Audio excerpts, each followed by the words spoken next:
ഇന്ന് നമ്മുടെ ജീവിതശൈലി മാറിയതുകൊണ്ട് തന്നെ ഒരുപാട് ആളുകളിൽ കണ്ടുവരുന്ന ഒരു ബുദ്ധിമുട്ടാണ് അവരുടെ ലിവറിന് ചുറ്റും കൊഴുപ്പ് അടിഞ്ഞു കൂടുന്ന ഒരു അവസ്ഥ. അപ്പോൾ ലിവറിന് ചുറ്റും കൊഴുപ്പ് അടിഞ്ഞു കൂടുന്ന സമയത്ത് നമുക്കറിയാം, നോർമലി നമ്മുടെ ശരീരത്തിൽ ലിവർ ഒരുപാട് കർമ്മങ്ങൾ ചെയ്യുന്നുണ്ട്. അപ്പോൾ ഇങ്ങനെ കൊഴുപ്പ് വന്ന് കെട്ടിക്കിടക്കുന്ന സമയത്ത് അതിൻ്റെ നോർമൽ ഫങ്ഷൻസ് ഒക്കെ ചെയ്യാൻ നല്ല ബുദ്ധിമുട്ടായിരിക്കും. അപ്പോൾ ചില ആളുകൾ പറയാറുണ്ട്, ഡോക്ടറെ ഞാൻ ഈ ഫാറ്റി ലിവർ വന്നിട്ട് ഒരുപാട് ചേഞ്ചസ് ഭക്ഷണത്തിൽ കൊണ്ടുവന്നു, എന്നിട്ടും എനിക്ക് ഫാറ്റി ലിവർ നോർമൽ ആവുന്നില്ല എന്നുള്ള കാര്യങ്ങളൊക്കെ. അപ്പോൾ ഞാൻ മെഡിക്കേഷൻസ് സ്റ്റാർട്ട് ചെയ്യണോ എന്നൊക്കെ അവർ ചോദിക്കാറുണ്ട്. അപ്പോൾ നിങ്ങളോട് പറയാനുള്ളത്, ഫാറ്റി ലിവർ എന്ന് പറഞ്ഞൊരു കേസ് എന്ന് പറയുന്നത് നമുക്ക് എല്ലാവർക്കും അറിയാം, ലിവറിന് ചുറ്റും കൊഴുപ്പ് അടിഞ്ഞു കൂടുന്നതാണ്. അപ്പോൾ ഈ ലിവറിന്റെ ഫങ്ഷൻസ് കുറയുന്ന സമയത്ത് നോർമലി നമ്മൾ ആ കൊഴുപ്പ് കുറയ്ക്കാനുള്ള മെത്തേഡ്സ് ആണ് സെലക്ട് ചെയ്യേണ്ടത്. അപ്പോൾ അതിന് പകരമായിട്ട് നിങ്ങൾ ഡയറക്റ്റ് ആയിട്ട് ഒരു മെഡിക്കേഷൻസ് എടുത്ത് കഴിക്കുകയോ, അല്ലെങ്കിൽ നിങ്ങൾ ചില ആളുകൾ, എനിക്ക് മറ്റൊരാൾ ഇങ്ങനെ പറഞ്ഞു തന്നിട്ടുണ്ട് ഈ ഒരു മെഡിസിൻ കഴിച്ചാൽ ഫാറ്റി ലിവർ ഒക്കെ നോർമൽ ആവും എന്ന് കേട്ടിട്ടൊന്നും നിങ്ങൾ യാതൊരു തരത്തിലുള്ള മെഡിസിൻസും സ്റ്റാർട്ട് ചെയ്യാൻ പാടില്ല. അപ്പം നമ്മുടെ ശരീരം നോക്കിയിട്ട് ചിലപ്പോൾ നമുക്ക് ഡയറ്റ് മാത്രം മതിയാവും, ചിലപ്പോൾ നമ്മൾ ഡയറ്റും എക്സസൈസും കൂടി എടുക്കുന്ന സമയത്ത് അത് കംപ്ലീറ്റ് ആയിട്ട് നോർമൽ ആവും. അപ്പം ഈ ഫാറ്റി ലിവറിന്റെ ട്രീറ്റ്മെന്റ് എന്ന് പറയുന്നത് അതിന്റെ സ്റ്റേജ് അനുസരിച്ചിട്ടാണ് നമ്മൾ പേഷ്യൻസിനോട് പറഞ്ഞു കൊടുക്കുന്നത്. ഇപ്പം ഗ്രേഡ് 1ഉം 2 ഒക്കെ ആണെങ്കിൽ നമുക്ക് വളരെ സിമ്പിൾ ആയിട്ട് ഡയറ്റിലൂടെ തന്നെ ഇത് മാനേജ് ചെയ്യാൻ സാധിക്കും. ഒരു 3-4ലോട്ടൊക്കെ എത്തുന്ന സമയത്താണ് ചിലപ്പോൾ നമ്മൾ മെഡിക്കേഷൻസ് തുടങ്ങുന്നത്. അപ്പം നമുക്ക്, ഞാൻ നേരത്തെ പറഞ്ഞപ്പോൾ തന്നെ, എല്ലാ കേസിലും നമുക്ക് മരുന്ന് ആവശ്യമില്ലാത്തൊരു അസുഖമാണ് ഫാറ്റി ലിവർ എന്ന് പറയുന്നത്.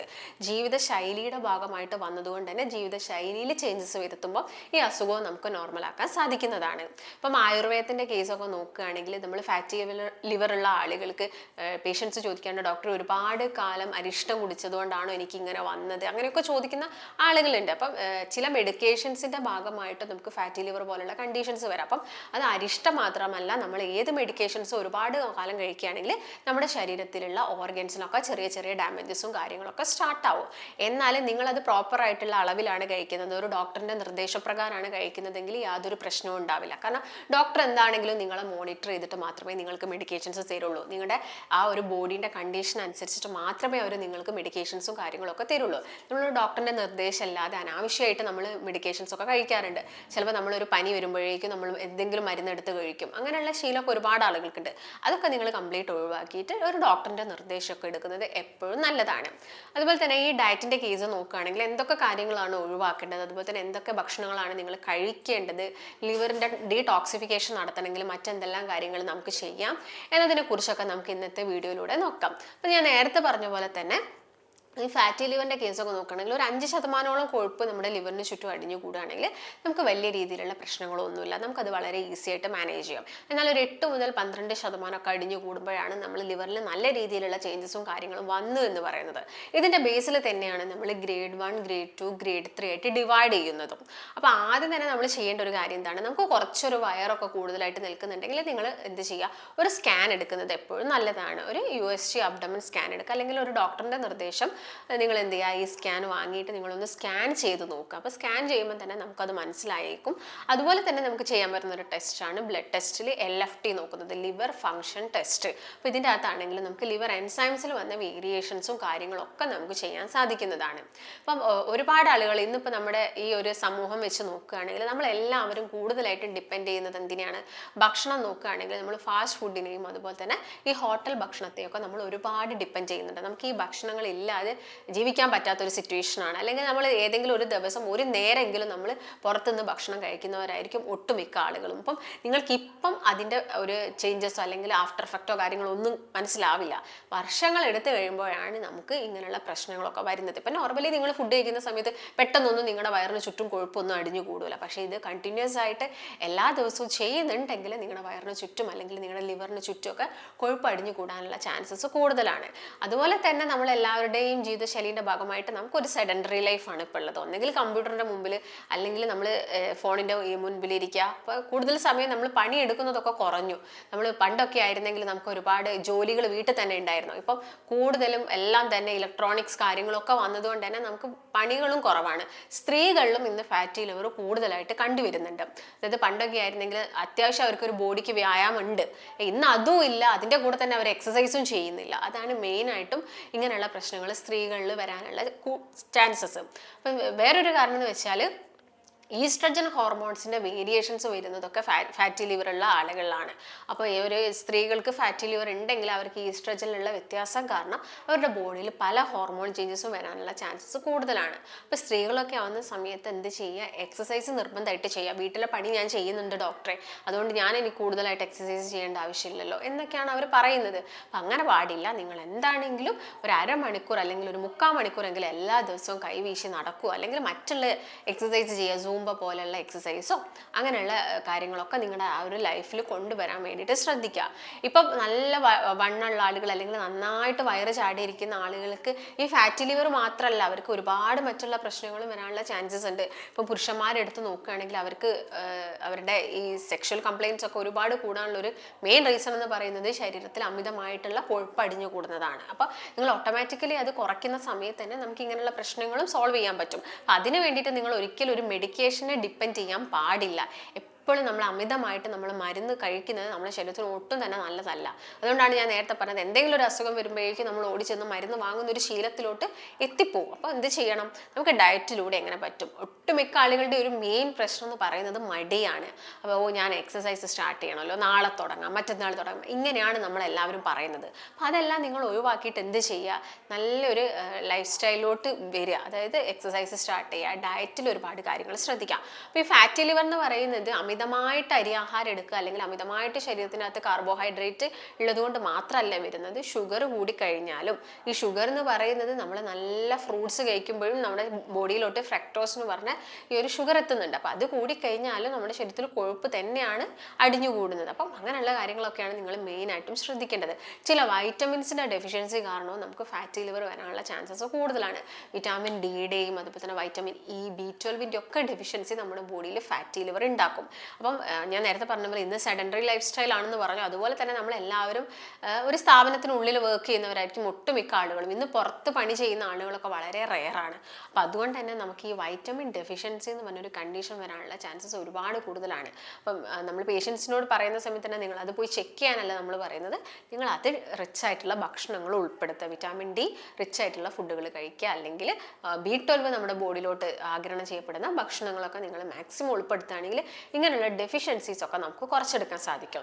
പിന്നെ ഒരു പ്രായമായി കഴിയുന്ന സമയത്ത് കുറച്ച് ഏജുള്ള ആളുകൾക്ക് എന്താണ്, ഫാറ്റി ലിവർ കോമൺ ആണ്. ഫാറ്റി ലിവർ ഗ്രേഡ് 1 എന്നൊക്കെ പറയുന്നത് അവരിൽ കോമൺ ആണ്. അപ്പം അതിന് വേണ്ടിയിട്ട് നിങ്ങൾ ഭക്ഷണം ശ്രദ്ധിക്കുക തന്നെ. അതിന് വേണ്ടിയിട്ട് ഒരിക്കലും നിങ്ങൾ മെഡിക്കേഷൻസ് സ്റ്റാർട്ട് ചെയ്യരുത്. അത് നിങ്ങൾ ഭക്ഷണം ശ്രദ്ധിച്ചിട്ട് അടുത്ത സ്റ്റേജിലോട്ട് പോവരുത്. അങ്ങനെ മാത്രം നോക്കിയാൽ മതി. അതെന്ന് പറയുന്നത് ഏജ് റിലേറ്റഡ് ആയിട്ട് വരുന്നതാണ്. കാരണം ഇത്രയും വർഷത്തോളം നമ്മുടെ ലിവറിൽ വരുന്ന ചേഞ്ചസ് ആണ്. അപ്പോൾ 60+ ഒക്കെ ആവുന്ന സമയത്താണ് ആളുകളിൽ ഗ്രേഡ് 1 ഫാറ്റി ലിവർ കാണിക്കുന്നത്. അപ്പം അത് നിങ്ങൾ അത്ര വലിയ ഒരു പ്രോബ്ലം ആയിട്ട് കാണേണ്ട ഒരു ആവശ്യകതയില്ല. പക്ഷെ നിങ്ങൾക്ക് നല്ല കൊഴുപ്പുണ്ട്, നല്ല അമിതമായിട്ടുള്ള വണ്ണുണ്ട്, അല്ലെങ്കിൽ വയറ് നല്ല ചാടിയിരിക്കുകയൊക്കെ ആണെങ്കിൽ നിങ്ങൾ അതിന് പ്രോപ്പറായിട്ടുള്ള കെയറും കാര്യങ്ങളും ഒക്കെ കൊടുക്കണം. അപ്പം ഞാൻ നേരത്തെ പറഞ്ഞ പോലെ തന്നെ നമ്മൾ മലയാളികൾക്കുള്ളൊരു ശീലം എന്ന് വെച്ചാൽ 3 നേരം അരി ആഹാരം കഴിക്കുന്ന ആളുകളൊക്കെ ഉണ്ട്. രാവിലെയും കഞ്ഞി കുടിക്കുന്ന ആളുകളുണ്ട്. കഞ്ഞി കുടിക്കാന്ന് ഉദ്ദേശിക്കുന്നത് അത് പഴങ്കഞ്ഞിയൊക്കെ ആവുന്ന സമയത്ത് വലിയ പ്രശ്നമല്ല. പക്ഷേ നമ്മളെല്ലാവരും രാവിലെ എണീറ്റിട്ട് കഞ്ഞി വെച്ച് കുടിക്കുക, അല്ലെങ്കിൽ കൂടുതൽ അരി ആഹാരം കഴിക്കുന്ന ആളുകളാണ്. ഈ പുട്ട്, പത്തിരി പോലെയുള്ള ദോശയൊക്കെ കഴിക്കുന്ന ആളുകളുണ്ട്. അതുപോലെ തന്നെ ഉച്ചയ്ക്കാണെങ്കിലും നമുക്ക് ചോറ്, വൈകുന്നേരം ചപ്പാത്തി കഴിക്കുമെന്ന് പറയും, എന്നിട്ട് ഒരു 3-4 ചപ്പാത്തി എടുത്ത് കഴിക്കും. അപ്പോൾ 3-4 ചപ്പാത്തി കഴിക്കുന്നതും നിങ്ങളൊരു കപ്പ് ചോറ് കഴിക്കുന്നതും തമ്മിൽ യാതൊരു വ്യത്യാസവും ഇല്ല. അപ്പം അതിൻ്റെ അളവ് കുറയ്ക്കാൻ വേണ്ടിയിട്ട് നോക്കുക. 4 ചപ്പാത്തി കഴിക്കുന്നുണ്ടെങ്കിൽ അത് 2 ചപ്പാത്തിയിലോട്ടാക്കുക. അതുപോലെ തന്നെ ഗോതമ്പ് പൊടിയൊക്കെയാണെങ്കിൽ നിങ്ങളെ വീട്ടിൽ പൊടിപ്പിച്ചിട്ട് യൂസ് ചെയ്യുന്നതാണ് ഏറ്റവും നല്ലത്. നമ്മൾ കടയിൽ നിന്ന് വാങ്ങുന്ന സമയത്ത് അതിൻ്റെ അകത്ത് അഡൾട്ടറൻസും മിക്സിങ്ങും കാര്യങ്ങളും ഒക്കെ വരും. അപ്പം അങ്ങനെയുള്ള കാര്യങ്ങളൊക്കെ ശ്രദ്ധിക്കണം. പിന്നെ ഞാൻ നേരത്തെ പറഞ്ഞപ്പോൾ തന്നെ ഡെഫിഷ്യൻസിയിൽ തന്നെ omega-3 കുറഞ്ഞു കഴിഞ്ഞാൽ നമ്മുടെ ബോഡിയിൽ ഇങ്ങനെയുള്ള പ്രശ്നങ്ങൾ കാണിക്കും. അപ്പോൾ omega-3 റിച്ച് ആവാൻ വേണ്ടിയിട്ട് ചെറു മത്സ്യങ്ങൾ കഴിക്കുക, മത്തി, അയല പോലുള്ള മത്സ്യങ്ങൾ കഴിക്കുക, നല്ല സീഡുകൾ കഴിക്കുക, ഫ്ലാക്സ് സീഡ്സ്, അതുപോലെ തന്നെ പംകിൻ സീഡ്സ് ഒക്കെ നിങ്ങളുടെ ഭക്ഷണത്തിൽ മാക്സിമം ഉൾപ്പെടുത്താൻ വേണ്ടിയിട്ട് ശ്രദ്ധിക്കുക. അതുപോലെ തന്നെ ഷുഗർ ആയിട്ടുള്ള ഫുഡുകൾ കംപ്ലീറ്റ് ഒഴിവാക്കുക തന്നെ വേണം. അപ്പോൾ നിങ്ങൾ ചായയിൽ ഷുഗർ ഇട്ട് കുടിക്കുന്നുണ്ടെങ്കിൽ അത് ഒഴിവാക്കേണ്ടതാണ്. അതുപോലെ തന്നെ ഈ പെപ്സി, കോള, മന്തി അല്ലെങ്കിൽ ബിരിയാണി കഴിച്ച് കഴിഞ്ഞിട്ട് അത് ദഹിക്കാൻ വേണ്ടിയിട്ട് പെപ്സി കുടിക്കുന്ന ഒരുപാട് ആളുകളുണ്ട്. അത് ഏറ്റവും വലിയ മണ്ടത്തരാണ്. നമ്മൾ വീണ്ടും ഷുഗർ ഉള്ള കാർബണേറ്റഡ് ആയിട്ടുള്ള വെള്ളമാണ് നമ്മൾ കുടിക്കുന്നത്. അതെന്ത് ചെയ്യും, വീണ്ടും അത് കൊഴുപ്പായിട്ട് മാറ്റുകയാണ് ചെയ്യുന്നത് നമ്മുടെ ബോഡിയിൽ. അപ്പം അങ്ങനെയുള്ള ശീലങ്ങളൊക്കെ നിങ്ങൾ ഒഴിവാക്കുക. കാപ്പി കുടിക്കുന്നുണ്ടെങ്കിൽ നിങ്ങൾ എന്ത് ചെയ്യുക, മധുരിടാതെ കാപ്പി കുടിക്കുക, അതും പൊടി കുറച്ചിട്ട് കാപ്പി എടുക്കുക. അതിപ്പോൾ BP പ്രശ്നങ്ങളുള്ള ആളുകളാണ്, അല്ലെങ്കിൽ കിഡ്നി സംബന്ധമായിട്ട് എന്തെങ്കിലും ഇഷ്യൂസ് ഉള്ള ആളുകളൊക്കെ ആണെങ്കിൽ കാപ്പിയുടെ ഉപയോഗം കംപ്ലീറ്റ് ആയിട്ട് ഒഴിവാക്കുക. ഇപ്പോൾ ചായ കുടിക്കുന്നുണ്ടെങ്കിൽ നിങ്ങൾ മധുരം ആഡ് ചെയ്യരുത്, അല്ലെങ്കിൽ ബുള്ളറ്റ് പ്രൂഫ് കോഫി പോലുള്ള ഡ്രിങ്ക്സുകളൊക്കെ നിങ്ങളൊന്ന് ശീലാക്കുക. പിന്നെ ആൻറ്റി ഓക്സിഡൻസ് ആണ് നമ്മുടെ ബോഡിക്ക് വേണ്ടത്. ആൻറ്റി ഓക്സിഡൻസ് എന്ന് പറയുമ്പോൾ ഈ ചെറുനാരങ്ങയും ഇഞ്ചിയും വെളുത്തുള്ളിയും അങ്ങനെയുള്ള എല്ലാ സുഗന്ധദ്രവ്യങ്ങളും നമുക്ക് ഉൾപ്പെടുത്താവുന്നതാണ്. അപ്പം അതൊക്കെ നിങ്ങളെ ഭക്ഷണത്തിൽ മാക്സിമം ഉൾപ്പെടുത്താൻ വേണ്ടിയിട്ട് ശ്രദ്ധിക്കുക. പിന്നെ നിങ്ങൾക്ക് എന്തൊക്കെ കാര്യങ്ങളാണ് നിങ്ങൾ കൂടുതലായിട്ടും ഒഴിവാക്കേണ്ടത്, എല്ലാവർക്കും അറിയുന്ന കാര്യങ്ങളാണ്. റെഡ് മീറ്റ് ആണ്, അമിതമായിട്ട് റെഡ് മീറ്റ്.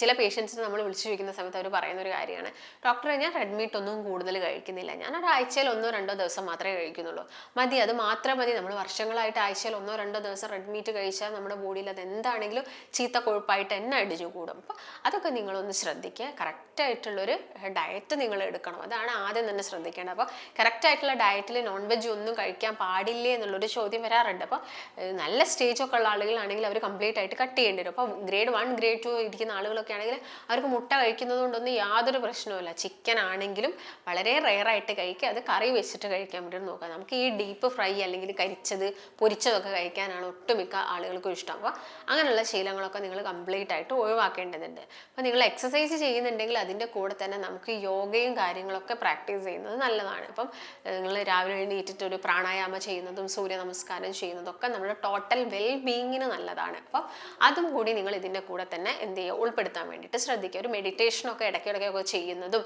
അല്ലെങ്കിൽ നമുക്ക് ഓവറായിട്ട് ഈ ഭക്ഷണത്തിനെ കുറിച്ചുള്ള ക്ലാസ്സുകളൊക്കെ നിങ്ങൾക്ക് പല സ്ഥലങ്ങളിലും നിങ്ങൾക്ക് ഉണ്ടാവും. അപ്പോൾ അങ്ങനെയുള്ള ക്ലാസ്സുകളൊക്കെ കേൾക്കുന്നതും അത് ഫോളോ ചെയ്യേണ്ടതൊക്കെ നമ്മളെല്ലാവരുടെയും ഉത്തരവാദിത്തമാണ്. അപ്പോൾ ഞാൻ നേരത്തെ പറഞ്ഞ പോലെ തന്നെ ഭക്ഷണം പോലെ തന്നെ മറ്റൊരു കാരണമുണ്ട്, ആൽക്കഹോൾ എന്ന് പറയുന്നത്. അപ്പം ആൽക്കഹോൾ ഇന്നത്തെ കാലത്ത് വെച്ച് നോക്കുകയാണെങ്കിൽ ആൽക്കഹോൾ കഴിച്ചിട്ട് വരുന്ന ആളുകളുണ്ട് ഫാറ്റി ലിവർ. അതിലും കൂടുതൽ കേസസ് നമ്മൾ കാണുന്നത് ഭക്ഷണം കഴിച്ചിട്ട് വരുന്ന ഫാറ്റി ലിവറാണ്. അപ്പം എനിക്ക് വെയിറ്റ്, ചില ആളുകൾ പറയുന്നൊരു കാര്യമാണ്, എനിക്ക് കറക്റ്റ് വെയിറ്റ് ആണ്, അല്ലെങ്കിൽ എനിക്ക് വെയിറ്റ് അധികം ഒന്നുമില്ല, എനിക്ക് എൻ്റെ ഹൈറ്റിനനുസരിച്ചിട്ടുള്ള വെയിറ്റുകളും, പക്ഷെ അവരുടെ വയറൊക്കെ ചിലപ്പോൾ തള്ളി നിൽക്കാം. കൈകാലുകളിൽ വെയിറ്റ് കുറവായിരിക്കും, പക്ഷെ വയറിൻ്റെ ഭാഗത്ത് നല്ല രീതിയിൽ വെയിറ്റ് കാണാം. അപ്പോൾ ഇങ്ങനെയുള്ള കേസസിലൊക്കെയാണ് കൂടുതലായിട്ടും ഫാറ്റി ലിവർ ഉണ്ടാവുന്നത്. അപ്പോൾ നിങ്ങൾ നിർബന്ധമായിട്ട് ചെയ്യേണ്ട കുറച്ച് കാര്യങ്ങൾ, ഒന്ന് ഹെൽത്ത് ചെക്കപ്പ് എന്താണെങ്കിലും എടുക്കണം. ഒരു 6 മന്ത് കൂടുന്ന സമയത്ത് അല്ലെങ്കിൽ ഒരു ഇയർലി വൺസ് എങ്കിലും നിങ്ങൾ USG അബ്ഡോമൻ എടുക്കേണ്ടത് നിർബന്ധമാണ്. അപ്പോൾ അത് നിങ്ങൾ ഒന്ന് പ്രാക്ടീസ് ചെയ്യുക. അതുപോലെ തന്നെ ഞാൻ നേരത്തെ പറഞ്ഞ പോലെ എക്സസൈസ് ചെയ്യുക, നല്ലൊരു ഡയറ്റ് എടുക്കുക. നമ്മുടെ ബോഡിക്ക് ന്യൂട്രീഷണൽ ഡെഫിഷ്യൻസി ഒന്നും ഇല്ലാത്ത രീതിയിലുള്ള പ്രോപ്പറായിട്ടുള്ള ഹെൽത്തി ആയിട്ടുള്ള ഒരു ഡയറ്റ് നിങ്ങൾ എടുക്കുക. നന്നായിട്ട് ഭക്ഷണം ചവച്ചരച്ച് കഴിക്കാൻ വേണ്ടിയിട്ട് നോക്കുക. ട്രൈഗ്ലിസറൈഡ് കൊഴുപ്പ് കൂടി കഴിഞ്ഞാൽ ലിവറിന് ചുറ്റും കൊഴുപ്പായിട്ട് അടിഞ്ഞു കൂടിയിട്ട് അത് മറ്റുള്ള ആരോഗ്യ പ്രശ്നങ്ങളും ഹൃദയ സംബന്ധമായിട്ടുള്ള പ്രശ്നങ്ങളൊക്കെ ഉണ്ടാക്കാനുള്ള ചാൻസസ് ഉണ്ട്. അതും കൂടി നിങ്ങൾ ഇതിൻ്റെ കൂടെ നോക്കുക. അതുപോലെ തന്നെ ഞാൻ നേരത്തെ പറഞ്ഞ പോലെ തന്നെ നന്നായിട്ട് വെള്ളം കുടിക്കണം. 8 മുതൽ 10 ഗ്ലാസ് വെള്ളം എല്ലാ ദിവസവും കുടിക്കുക. പിന്നെ ഓരോ ഭക്ഷണം കഴിക്കുമ്പോഴും ഗ്യാപ്പ് എടുക്കുക. രാവിലെ തന്നെ എന്തെങ്കിലും എഴുന്നേറ്റ പാടെ എന്തെങ്കിലും കഴിച്ച് പിന്നെ ഒരു മണിക്കൂറിനുള്ളിൽ തന്നെ ബ്രേക്ക്ഫാസ്റ്റ് കഴിച്ച് പിന്നെ 1 മണിക്കൂർ കഴിയുമ്പോഴേക്കും മറ്റെന്തെങ്കിലും കഴിച്ച് ഇങ്ങനെ കഴിച്ചുകൊണ്ടിരിക്കുന്ന സമയത്താണ് നമ്മുടെ ബോഡിയിൽ അനാവശ്യമായിട്ട് ഫാറ്റ് അടിഞ്ഞു കൂടുന്നത്. ഓൾറെഡി ഉള്ള ഫാറ്റിനെ നമുക്ക് കംപ്ലീറ്റ് ആയിട്ട് അലിയിപ്പിച്ച് കളയാൻ പറ്റിയ ഏറ്റവും ബെസ്റ്റ് മെത്തേഡ് എന്താണോ, ഇന്റർമീഡിയറ്റ് ഫാസ്റ്റിംഗ് അല്ലെങ്കിൽ ഫാസ്റ്റിംഗ് ചെയ്യുന്നത്. ഫാസ്റ്റിംഗ് ചെയ്യുന്ന സമയത്ത് നമ്മുടെ ബോഡിയിൽ അനാവശ്യമായിട്ട് അടിഞ്ഞു കൂടുന്ന കൊഴുപ്പ് തന്നെ അങ്ങ് പോയിക്കോളും. കാരണം നിങ്ങൾ ഓൾറെഡി എടുത്ത ഭക്ഷണമാണ് പിന്നീട് നമ്മുടെ ബോഡി എനർജീനെ കൺവേർട്ട് ചെയ്യാൻ വേണ്ടിയിട്ട് യൂസ് ചെയ്യുന്നത്. നമ്മൾ കഴിച്ച ഭക്ഷണം എനർജി ആയിട്ട് നമ്മുടെ ബോഡിയിൽ കിടന്നു, അത് പിന്നീട് ഫാറ്റായിട്ട് മാറുകയാണ് ചെയ്യുക. പിന്നെ നിങ്ങൾ ഭക്ഷണം കഴിക്കുന്നില്ലെങ്കിൽ എന്താ ചെയ്യുന്നത്, ഈ ഫാറ്റാണ് വീണ്ടും നമ്മുടെ ബോഡി തന്നെ യൂട്ടിലൈസ് ചെയ്യുന്നത്. അപ്പം ഫാസ്റ്റിംഗ് ഒക്കെ ഇടയ്ക്കൊക്കെ എടുക്കുന്നത് വളരെ നല്ലതാണ്. അപ്പം ഈ കാര്യങ്ങളൊക്കെ നിങ്ങൾ ശ്രദ്ധിക്കുകയാണെങ്കിൽ തന്നെ നമുക്ക് ഫാറ്റി ലിവർ പോലുള്ള പ്രശ്നങ്ങളൊക്കെ നോർമലാക്കാൻ സാധിക്കുന്നതാണ്. വലിയ കണ്ടീഷൻ ആണെങ്കിൽ മാത്രമേ നമ്മൾ മെഡിക്കേഷൻസ് ഡിപ്പെൻഡ് ചെയ്യേണ്ടതുള്ളൂ. അപ്പം നിങ്ങളും ഇതുപോലെ ഡയറ്റൊക്കെ എടുത്തിട്ട് നിങ്ങളെ ഫാറ്റി ലിവർ ഒന്നും നോർമൽ ആവാത്ത ആളുകളാണെങ്കിൽ നിങ്ങൾക്ക് കറക്റ്റ് ആയിട്ടുള്ള ഒരു ഡയറ്റൊക്കെ നമ്മൾ അഡ്വൈസ് ചെയ്ത് തരുന്നതാണ്. അതുപോലെ തന്നെ അതിൻ്റെ വലിയൊരു സ്റ്റേജൊക്കെ ആവുന്ന സമയത്ത് ചിലപ്പോൾ നമ്മൾ മെഡിക്കേഷൻസും സ്റ്റാർട്ട് ചെയ്യുന്നതാണ്. അപ്പോൾ നിങ്ങൾക്ക് എന്തെങ്കിലും കൂടുതലായിട്ട് വിവരങ്ങൾ അറിയുന്നതിനും അതുപോലെ തന്നെ എന്തെങ്കിലും ഇതിനെക്കുറിച്ചുള്ള കൺസൾട്ടേഷനൊക്കെ ആവശ്യമായിട്ടുള്ള ആളുകളാണെങ്കിൽ താഴെ കാണുന്ന നമ്പറിൽ കോൺടാക്റ്റ് ചെയ്യാവുന്നതാണ്. നമുക്ക് മറ്റൊരു നല്ല ഹെൽത്ത് ടോപ്പിക്കുമായിട്ട് വീണ്ടും കാണാം. നന്ദി.